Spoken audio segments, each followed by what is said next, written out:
પાટણ શહેરમાં વહેલી સવારથી જ ધોધમાર વરસાદ વરસવા પામ્યો છે।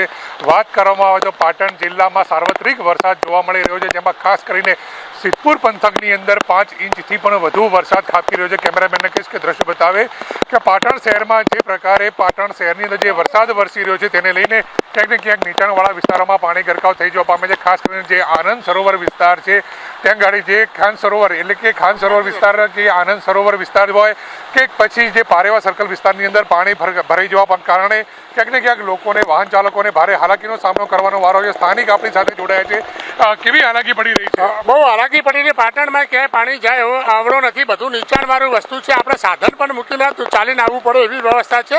અત્યારે બહુ ફૂલ વરસાદ છે, ચારે બાજુ પાણી ભરેલા છે અને જોખમી રસ્તા છે, કોઈ વ્યવસ્થા નથી પાણી જવાની। હાલ કયા વિસ્તારમાં ઉભા છો? કેવો પાણી? હાલ આપણે ડુંગળીના વિસ્તારમાં ઊભા છે, ઢેચણમાં પાણી ભરાયેલા છે ચારે બાજુ, અને આવું હોય તો બહુ કાઠું પડે છે, બાઈકો પણ બંધ થઈ જાય છે, પાણી ભરાઈ જાય છે। તો ચોક્કસથી તો જે પ્રકારે જે વરસાદ વરસવાના કારણે ક્યાંક ને ક્યાંક નીચાણવાળા વિસ્તારોમાં પાણી ગરકાવ થતાં ભારે હાલાકીનો સામનો કરવાનો વારો આવે તો બીજી તરફ વાત કરવામાં આવે તો સિદ્ધપુરની અંદર જે રસુડ તળાવ છે, રસુડ તળાવની અંદર વરસાદી પાણી ગરકાવ થઈ જતા લોકોના ઘરો સુધી પાણી પહોંચવા પામે છે, લોકોને ભારે હાલાકીનો સામનો કરવાનો વારો આવે છે। ત્યારે તંત્ર દ્વારા વરસાદી પાણીનો નિકાલ ક્યારે કરવામાં આવે છે તે હવે જોવાનું રહે છે। પ્રેમાલ ત્રિવેદી, જી મીડિયા, પાટણ।